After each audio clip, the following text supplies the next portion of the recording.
folks, I'm Tom Vasel. Welcome back to Week in Review. It has been a while since we've done a Week in Review, and for that I apologize.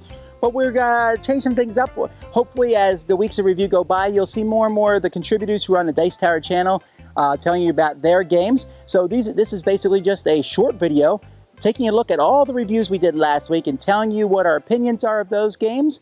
Here we go. Hey folks, this week I was able to take care of 5 different videos for you. First of all, I was able to do a top 5 Mafia games for you. Not really just Mafia, more like an organized crime type of thing, where the 5 games that I chose with 2 honorable mentions really kind of fit into that genre for me.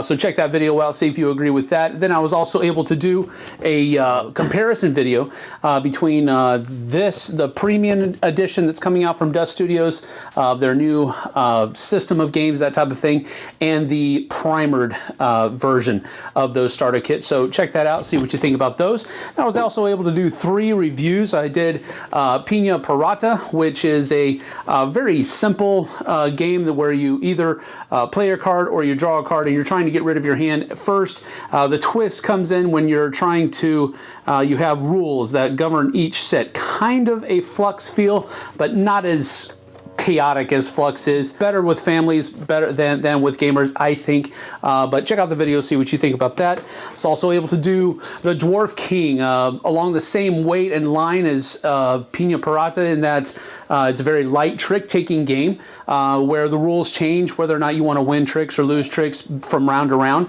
So it's pretty cool there from Bruno Fedudi.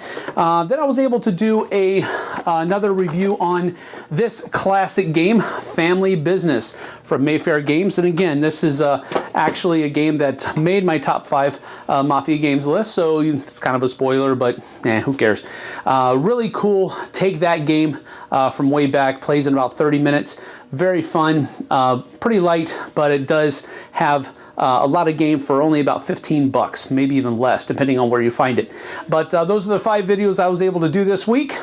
We'll see you on the flip side, folks. Hello, folks. Mark here from Board Game Corner, and welcome to Week in Review. Last week, Randy and I took a look at Warhammer Quest, the adventure card game. If you enjoy a good dungeon crawl, this one is easy to set up and jump into. It's a cooperative game for 1 to 4 players where you control a party of heroes who join forces to complete a series of quests set amid the evil and chaos of the Warhammer universe. You must use your skills, a little luck, and equipment to achieve victory. Make your way through multiple locations while you destroy vile enemies in the process. Also, make sure you check out Blender's Best of the Month for March, a great series from Z Garcia, where I and my fellow contributors tell you what we've most enjoyed playing over the last month. So folks, until next time, we'll see you at the table. Hey everybody, Z Garcia here. Last week I reviewed 3 games, and we put up Blender's Best of the Month, where we tell you the best games we played over the month, so go check that out. The games I reviewed are Cabaret, a trick-taking game with a nice twist to it where you don't follow suit. In fact, you cannot follow suit. I liked it. The graphic design could use a little love, but otherwise, a neat card game. I reviewed Legendary Encounters, a Predator deck-building game, and this one is a lot like the Legendary Encounters Alien game, except the big twist in this one is that you can play as the Predators as well. And that's a competitive mode instead of a cooperative mode. I liked it. I thought it went well into, it fits well into that whole series. I still like the Alien one a little bit better, but this is a good one as well. And then lastly, I reviewed Haleakala. And this one is a 2-player sort of area control game. Very pretty game. Nice big box feel to it when it's only for 2 players. But I enjoyed it. I think it's got a good look to it. It's got fairly straightforward gameplay, but neat scoring opportunities. Solid Euro-style game for 2 players. Very happy to have played and reviewed that one. And that's it for me. I will see you next week. Take care. So last week I reviewed Shadows of Brimstone, and I thought it was a great game. So I gave it an 8 out of 10. This game really is climbing up the list with me, and it may be replacing like one of my all-time favorite games, Warhammer Quest, as the best dungeon crawl of all time, at least in my mind. Last week I also did and started a mod and painting of Rebellion. It was a lot of fun having everybody there, and part 2 will be coming up this week. So that's all I did for this week, and until next time, I'm Rob Warren. We'll see you soon. Hi guys, it's Preditor 18, and this week I reviewed the Siblings Trouble Backyard Adventure.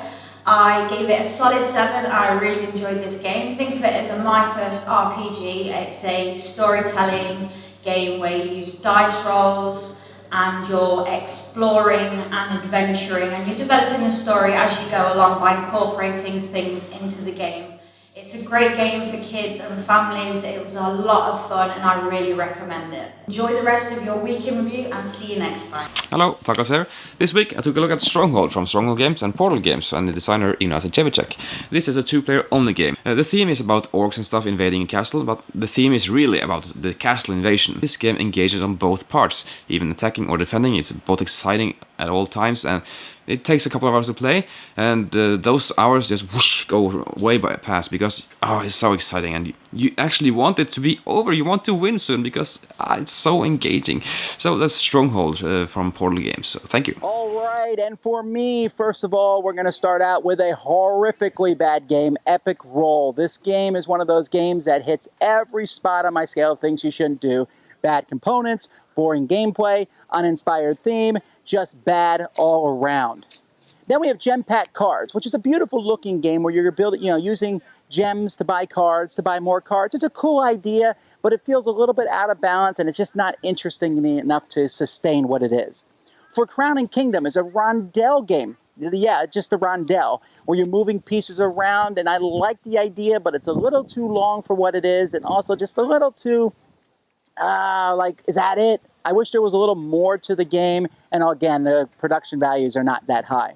Then we start getting into other games, Swinging Jivecat Voodoo Lounge, which I did in Every Game is Awesome with Jason with, and it was an enjoyable game of kind of chain connection, area control, card play, a little too long, I think, for what it is, and the parts of it were a little random, but for the most part, I enjoyed that. Dexikon is a word deck building game, which I enjoy. I like the idea of building words and the deck building game, and it kind of mixes Scrabble with deck building. Very similar to Paperback. I do like Paperback better because I think Paperback is a more fun game, while Dexikon I think is more for Scrabble players. Then we're to Escape the Room, which I reviewed with my daughters. Escape the Room is a one-time escape room in a box, basically, where you all get together, definitely geared towards families.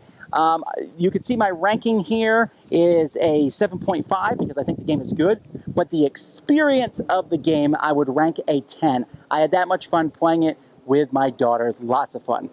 Quadropolis, I've already reviewed this in the past, but I want to review the final product from Days of Wonder, a city building tile laying game. This game is amazing. It looks great, plays quickly, plays just as well with 2, 3, and 4 players. A little bit of in your face, but at the same time, just some cool. There's a basic game and an advanced game. They feel different. Both are equally as good in my opinion. Teenage Mutant Ninja Turtles Dice Masters, a 2-player version of Dice Masters without the collectability factor. If you like Turtles, it's a must-buy. If you're Dice Masters and want more stuff, it's a must-buy. I wouldn't say as an expansion, no, it's that fantastic. Some of the stuff in it's good, but there's nothing really like mind-blowing there. But if you like Turtles, you're going to get it. World's Fair 1893 is an excellent game from Renegade Games in which you are basically, it's area control mixed with card gathering. And it's a simple concept. Each turn you have a choice of 5 of what area you want to go in. You're going to try to control that area. You're also going to try to get cards from that area. A lot of fun, simple, fast, solid production.